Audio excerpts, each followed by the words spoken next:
جاتا ہے، لڑکا کہتا ہے میں نے قبول کر لیا، لڑکی کی طرف سے یہ آواز آ جاتی ہے کہ ہاں اس نے بھی قبول کر لیا ہے، تو دونوں کا نکاح ہو گیا۔ اور دونوں کا نکاح ہو جانے کی وجہ سے اللہ رب العزت بے پناہ محبت اس جوڑے کے درمیان پیدا فرما دیتے ہیں۔ اللہ رب العزت نے نکاح کو اپنی نشانی قرار دیا اور کہا کہ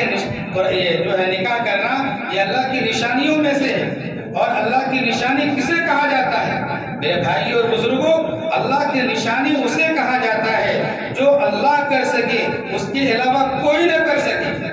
اللہ رب العزت نے قرآن مجید کے اندر بیان فرمایا وَمِنْ آيَاتِهِ أَن تَقُومَ السَّمَاءُ وَالْأَرْضُ، کہ یہ اللہ کی نشانیوں میں سے ہے زمین کا ہونا، یہ اللہ کی نشانیوں میں سے ہے آسمان کا ہونا، اور یہ زمین کا بنانا اور یہ آسمان کا بنانا اللہ کے علاوہ کسی کے اندر طاقت نہیں ہے، کسی کے اندر قدرت نہیں ہے، تو یہ اللہ کی نشانیاں ہیں، یہ اللہ کی نشانی ہے۔ تو میرے بھائی اور بزرگوں، اور اسی طریقے سے فرمایا گیا بنجر زمین ہے وَآيَةٌ لَهُمُ الْأَرْضُ الْبَيْتَ، فرمایا گیا کہ یہ بھی اللہ کی نشانیوں میں سے ہے کہ بنجر زمین ہے، کچھ اگاتا نہیں ہے، لیکن اللہ اپنے فضل سے اس بنجر زمین کو اگنے کی صلاحیت پیدا کرتا ہے، ہرا بھرا اس کو کر دیتا ہے، یہ بھی اللہ کی نشانیوں میں سے ہے۔ تو اللہ کی نشانی کا مطلب یہ ہے کہ جو کام اللہ کر سکتا ہے کوئی اور نہ کر سکے، اس کا مطلب ہے اللہ کی نشانیوں میں سے یہ اللہ کی نشانی ہے، یہ مطلب ہے کہ اللہ کر سکے، اللہ کے علاوہ کوئی دوسرا نہ کر سکے۔ نکاح کے اندر